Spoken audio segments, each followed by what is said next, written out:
before there was a chat GPT, because then I had to go deep and understand what is my brand messaging, what is my brand voice, what is my identity, what is it that I want to communicate, our values, mission statement. All of that was work that I had to do in order to then be able to compete. And this is back in the days, and I'm talking about like 2019. The fact that quantum computing is now, they're saying it's reaching into the parallel universes, and it's like grabbing information, and it's like working in multiple universes simultaneously. At least that's what they believe is happening. Exactly. We don't know what is esoteric or what is not esoteric. I personally believe these archetypes are very interesting. And, if it can help a person stabilize themselves on their journey of self discovery and become better, smarter, more successful people, and we can use AI to do that, I'm all for it. How much do we want to be involved in it? Because the idea isn't necessarily to say, listen, I've created an AI agent and now I just leave you with the AI agent. You still want to be, it's a marriage. It's this beautiful, harmonious union where the human and the agent come together and they say, you know what, let's develop something so beautiful and so inviting that you don't want to say no to.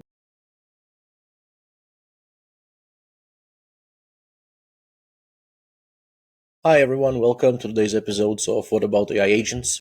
Today we have Mona Bavar. She's the founder and CEO of Delish. She's also co-founder of BlueApples AI Consultancy company that works on AI strategy, and they're currently developing archetypes for business leaders that are basically personas that can be used to guide you through your entrepreneurship journey. And she is also an author. She authored the Groove, From Groove to the Table, the Ultimate Oil of Oil Pairing Guide. So she's a very well-rounded and interesting individual who is coming to us to talk to us about her vision of AI agents and where this technology is coming from. So Mona, I'll let you introduce yourself, and then we can get started. Thank you very much, Philippe. I think you did a wonderful job. I'm very happy to be on your show and speaking about the multifaceted ways that all of us as entrepreneurs are now identifying ourselves, which is we're both creating something, all of us as leaders and entrepreneurs, and we're helping others implement our experiences and our journey so that it can be easier for them. Yeah, and I think the internal journey of an entrepreneur, as we talked at the pre-interview, is just as important as the outward journey. And I've been learning that a lot myself. I spend a lot of time like fighting things outside of myself, but when I started to change myself, the reality started to change, so to speak, and I found myself in a better, more calm space. So maybe we can talk about a little bit about this personas that you're developing and this AI personas and how they can help other entrepreneurs tap into their subconscious and kind of create better reality for themselves. Yes, absolutely. And thank you for giving me the space to talk about this because I think it's something that we all experience. And it takes just a moment of our time to step aside and look at things from a different perspective. And as CEOs, entrepreneurs, leaders, any kind of executive, you're always there trying to meet the goals, the objectives, which is financial, meeting the shareholders' demands, the board members.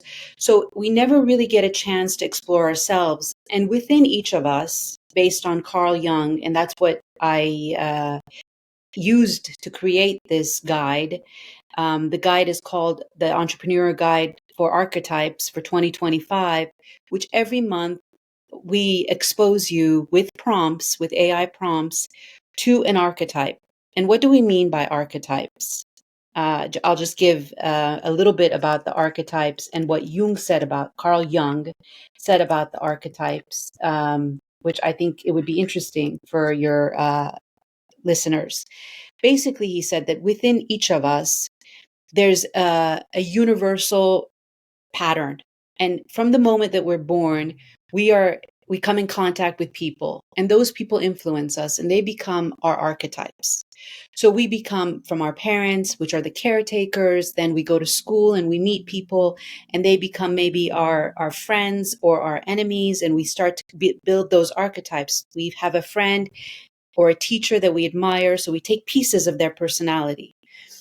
As we move forward in life, we become, let's say, a decorative person inside of these pieces of personalities that we've garnered through our lives. But what happens is we lose touch with who we really are. And we are always trying to compete and become these people or these archetypes that maybe don't resonate with us. And so the idea is to tap into each one of these archetypes in order for you to understand who is your true archetype, who is Philip internally. So then with confidence and with this empowered person, this empowered new self-discovery that has always been there, but has been, let's say, hidden behind all the different archetypes that we thought were us, then you're able to show this and manifest exactly what it is that you want. And this has been the journey, and this is how the guide that we put together goes through each month, asking you questions, helping you reflect with the help of your AI platform that you want to use. We personally use ChatGPT. I have found it very, very useful. And for example, the month of January is the visionary. And Carl Jung, I have to give this also this little brief and fun fact. He used the tarot deck in order to help people understand what he meant by archetypes. Because when we say archetypes, we can get lost in the word, but essentially it means all the different personalities or the personas that are within us. And so he used the tarot cards. So for the visionary, it's the magician, for those of you that may or may not know tarot. And I know in this world of business, when we bring in anything esoteric, it can become a little bit like, oh no, it's woo woo and I'm not interested. But the reality is they're all so connected. And the sooner we understand how to bring all of them together and create this beautiful dance, the more we understand about ourselves and the more successful we are and the better we can execute and lead. So yeah, there's that, my little introduction. So yeah, I think Adrian and we were also talking about like the introduction of AI gods that would ultimately be these entities that are powered by those large language models. And with the fact that quantum computing is now, they're saying it's reaching into the parallel universes, and it's like grabbing information, and it's like working in multiple universes simultaneously. At least that's what they believe is happening. We Exactly. don't know what is esoteric or what is not esoteric. I personally believe these archetypes are very interesting. And, if it can help a person stabilize themselves on their journey of self discovery and become better, smarter, more successful people, and we can use AI to do that, I'm all for it. I completely agree with you. I perhaps, maybe not, but I think that you and I, or people like us, are probably the minority that believe that AI is for good and can be used for good. And the more that we start to speak about how it enhances creativity, it brings out that truth if we want it to. All you have to do is just sit in front of it and have fun with it and go be honest with yourself and go totally deep. Then that AI, which is completely unbiased, gives you these responses that you say to yourself, let me think about it. And that's what the guide was designed to do, to help you, kind of guide you through this journey of, okay, what is it that my leadership style is? How can I grow? What is my personal potential? Let me go a little bit more in depth and understand myself a little bit better. And why not? Why not use the archetypes? Why not use these symbolisms that have been through in ancient times? They've been used time and time again. Jung wasn't the first person to speak about it. It's been around since the beginning of time. that we created these images, gods, for example, mythological gods that we created in order for us to identify with and to have some kind of understanding. And so when you put these two together, you say, okay, right now, as a leader, as an entrepreneur, as an executive, as a CEO, as a board member, as a human being, as a mother, as a father, as anything, you are that role of essentially a mythological god, for example. And so you have to be able to feel that empowerment. And that empowerment doesn't necessarily mean that you're always strong. You have to sometimes be so vulnerable and go so deep in order to tap into that and basically open up your rib cage and say, here's my heart. I'm working with my heart and I'm moving forward. And, I'm sorry for those people out there that might think this is a little abstract or a little um, too woo woo. Well, when you think about it, when you try to connect this to, let's say, business coaching, and you have all this Tony Robbinses of the world and all those NLP guys who, been practicing this stuff, a lot of this business coaching comes down to positive thinking, and it comes down to having because you don't necessarily need people for this anymore, and it's going to be eventually replaced by agents. So you will have an agent that you can talk to that can be a motivational coach or motivational speaker, and that agent can leverage those archetypes. They can take you through the journey of those archetypes for you to kind of experience what does it feel to be that archetype, and to say, well, am I that archetype and I'm not that archetype. The internal things that you have to do to psychologically to motivate yourself and install these good motivational strategies, right? And I know some people don't like to talk about it. They'll take an Adderall and that's their motivational strategy, but some people don't want to take Adderall for a motivational strategy, and then they have to come up with all these gods and other entities to serve as our motivational strategy. So I think that's the kind of Yes, I completely agree with you, Philip. I think that's a great comparison. And yes, maybe the AI will be our new Adderall. Why not? Because exactly as you said, I have a business coach, and she's a wonderful, wonderful coach and mentor, and she's very good at helping you see the dots and connecting them. And so, as a community, you understand that you need that. And what we also emphasize on is that human aspect of AI and the traditional and the innovative. So the traditional comes from what we go through. So in order for you to be authentic and not get lost in in the generic sounding content creation or marketing strategy, because now it's going to only be expedited. It's going to grow so rapidly, generic sounding content, because we don't exactly know how to prompt AI. And the reason we don't know is because we don't know ourselves. So we're used to working in these uh, marketing theories or marketing the 4Ps or the SWOT analysis, and then saying, okay, let's come up with a promotion.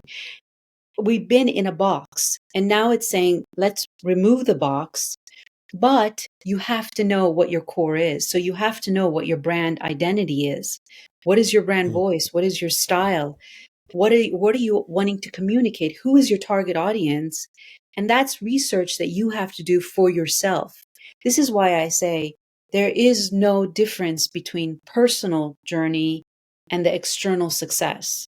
Because in order for you to be authentic and completely successful, I think you have to do both simultaneously. And you'll see. I mean, I'm 53 years old and I've been an entrepreneur for over 30 years. And every step, it's been this journey of me dealing with myself. And I think people that choose to go this path, it's because they're yearning for that self discovery as well.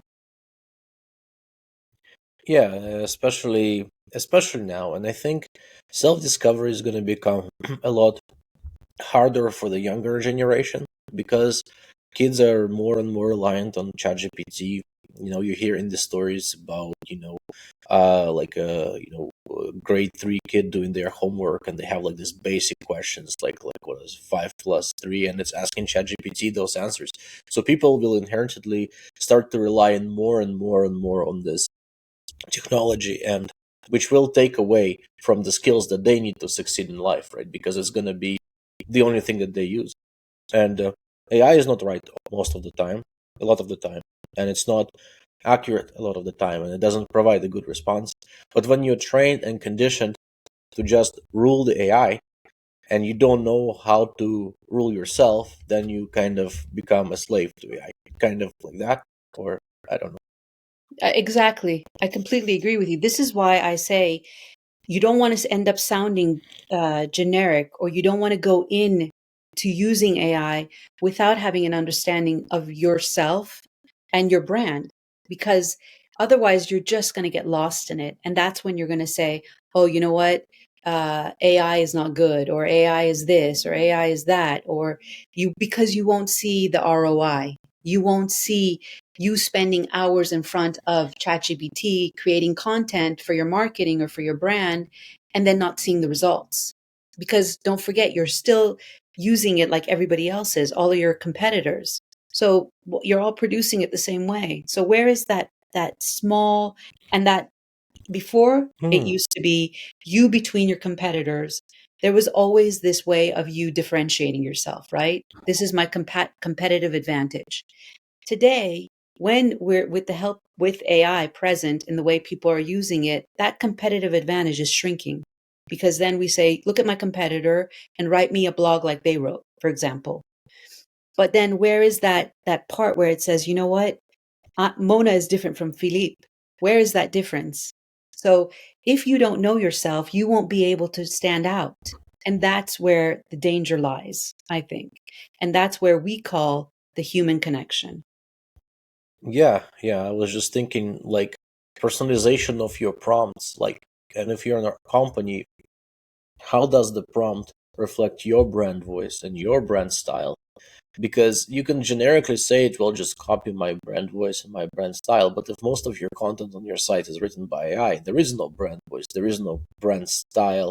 It doesn't speak to others. It's just a generic ChatGPT drivel. It doesn't have that soul, so to speak. So how do we inject soul into prompts so prompts can engineer soul like soulful content that we can then use to better connect with our audiences?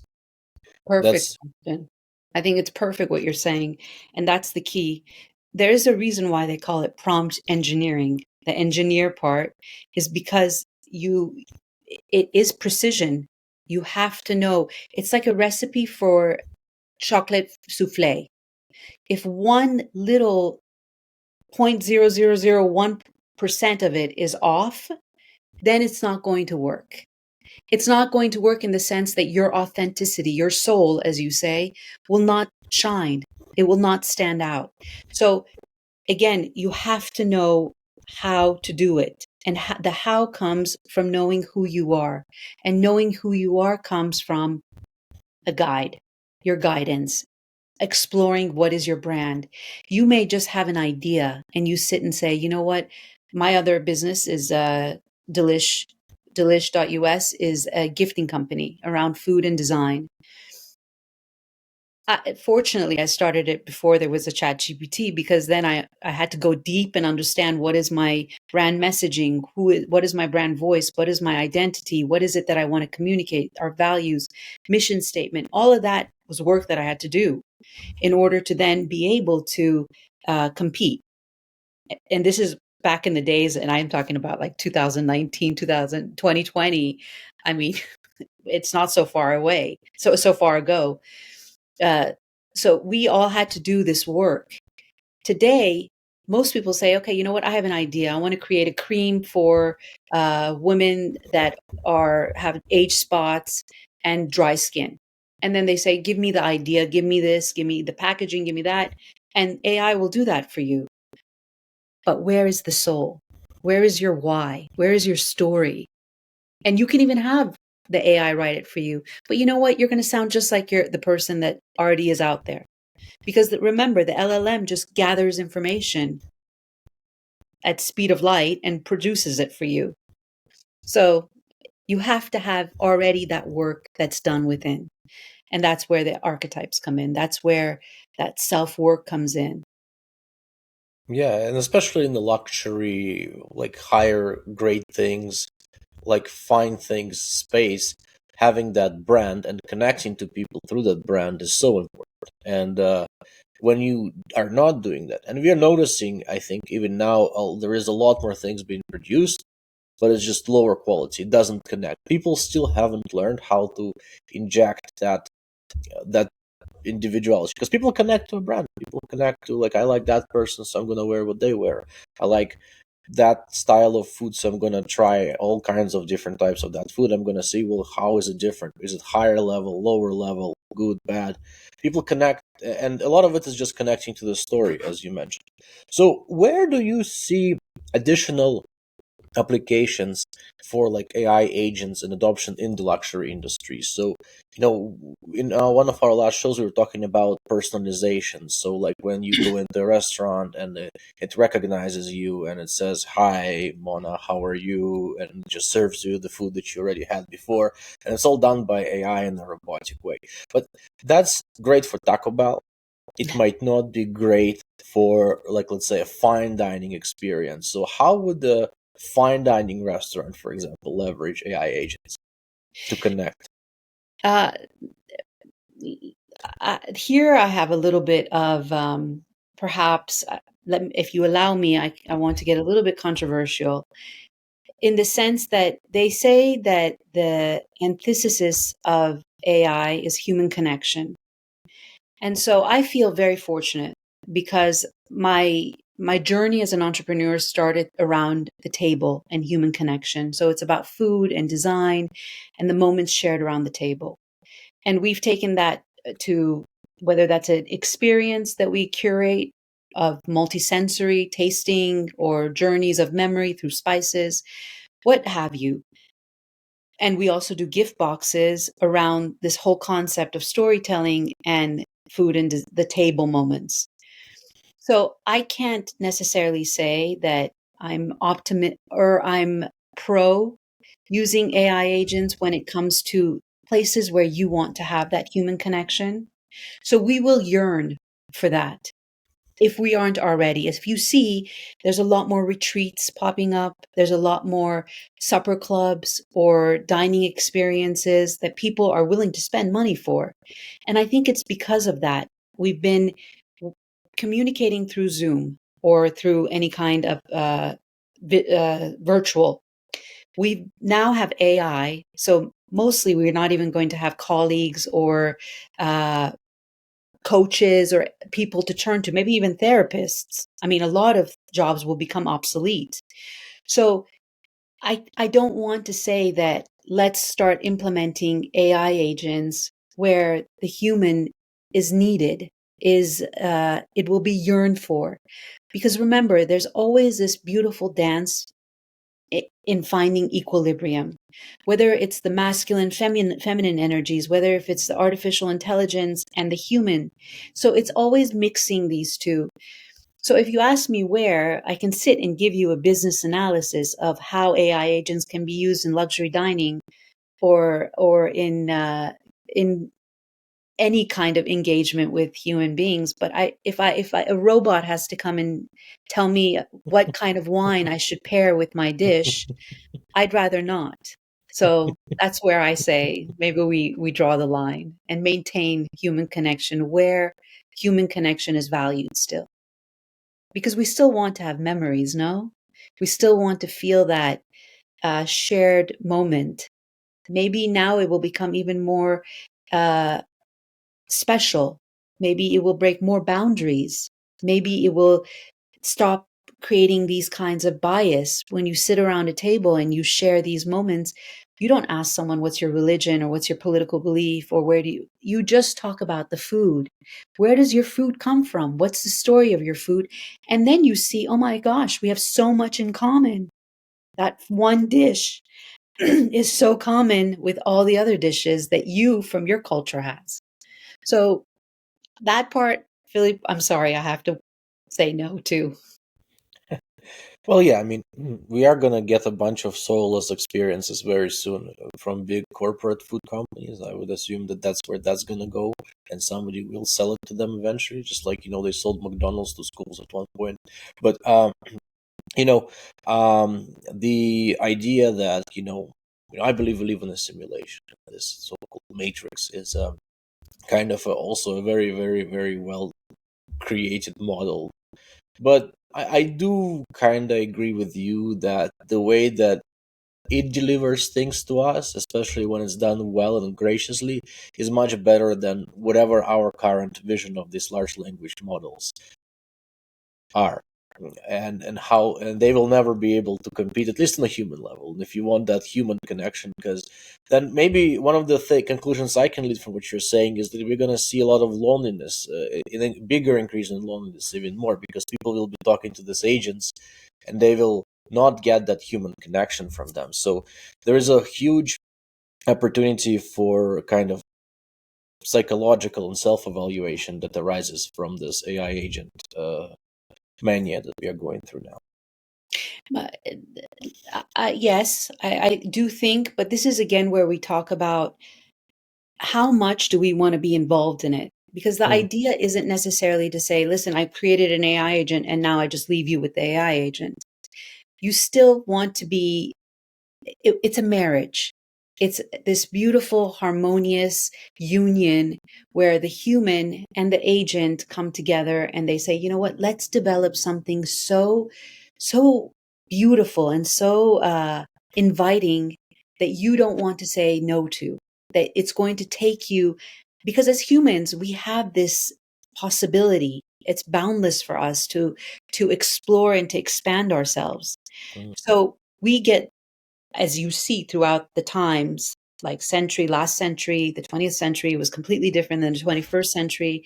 And within that 20th century, we had the Industrial Revolution, then we had the services industry that came to being, then we had the digital world that started. So, I mean, that's a lot that happened in a span of 100 years.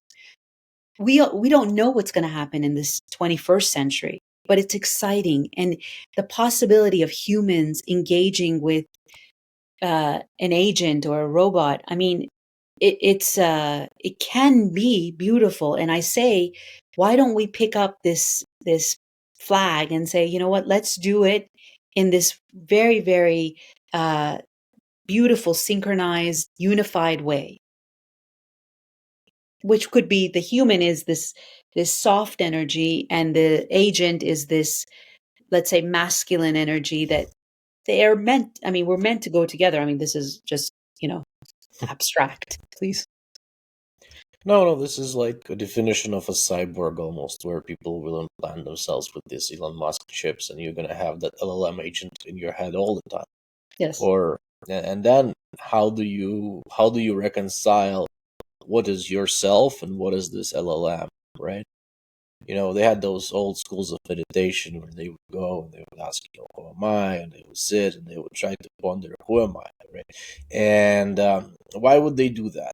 And now that we are going through this new period of evolution, and they'll be eventually getting people chipped for this into their brains, those things, and eventually it will get connected to large language models, so you have access to more information faster. So it's very important not to lose who you are, right? And as you mentioned, as we go back to your archetypes, those archetypes help people reconnect these primal things that are not necessarily as um, sophisticated as these LLMs, but help us connect to something that's more familiar or more primal. Exactly. And that's what we are now working on. So from the guide that we created, 2024, I did this experiment on myself and Hmm, I found it very, very useful and very powerful. That's why we put together the guide for hmm, 2025. Hopefully, our goal is by 2026 or maybe even sooner, because everything seems to be moving much faster than we anticipate. We will have AI agents that will support the archetypes. So essentially, you will be speaking an AI agent that is the visionary, an AI agent that is the creator, the hero. So each one of these will be there to guide you of course, with the support of a human. And the objective is to explore yourself, personal development, as well as business success. Well, with the real-time voice agents and things like that, if like you need help on this, we could potentially like have a call and I can show you how we could do this and we can set up this archetypes. Because I'm sure a lot of people will be really, really interested, at least from the B2C perspective, in exploring themselves. There's always a desire of people for this exploration. And having them have conversations with these archetypes, and then the system can kind of record what they're talking about, and then we can construct like the mind of that person, and then we can connect these archetypes more and kind of build this whole system around it. It will be it could benefit Yes. humanity quite a bit. And as you mentioned before, yeah, it's hard. You better not lose yourself in this world as it's moving so fast and things are changing. No, I love it. Absolutely, Philip. Let's definitely set up a call because I would be interested in speaking about it. And also it seems like we agree on a lot of the stuff as to which the direction that we can as human beings, because we have the freedom of choice, to take AI. And why not do AI for good? Because what does that even mean, Governments may or may not regulate, who knows, but we have a choice as to how we're going to use the AI. And so let's use it for something that benefits us. Right. And bring the soul into the AI. I think that's like that's a great vision, because right now it's soulless. But if you add the soul to the AI, you create these AI gods, so to speak, that can help people influence their lives in a positive way. Then at least you've done something where it's not going to be like a boring, monotone, uninspired experience that it is now in some cases. Exactly. Beautifully said. I mean, it's efficient. It gets the job done, but it's just like, there is McDonald's, and then there is fine dining, and then there is like, those upscale Michelin things where they bring you weird food that doesn't taste like what it looks like. But, there is different levels of how you can connect to all this stuff. And obviously, yeah, as you mentioned, this is really interesting. I think about this a lot. Yes. And I'm happy to connect with you because to share this idea, to share this vision, to have someone that gets it, I think it's very special. Yeah. So, uh, this was Mona Bavar. Thank you so much for joining our show today, Mona. I think this was a really, really interesting conversation, something different from like general stuff we talk about on the show, but something I also believe in. So I think this was really good to have you here. Thank you. Thank you very much, Philippe, for giving me the space to speak about it and for being so stimulating with your questions and the way you guided the conversation. Thank you. Thank you, Mona.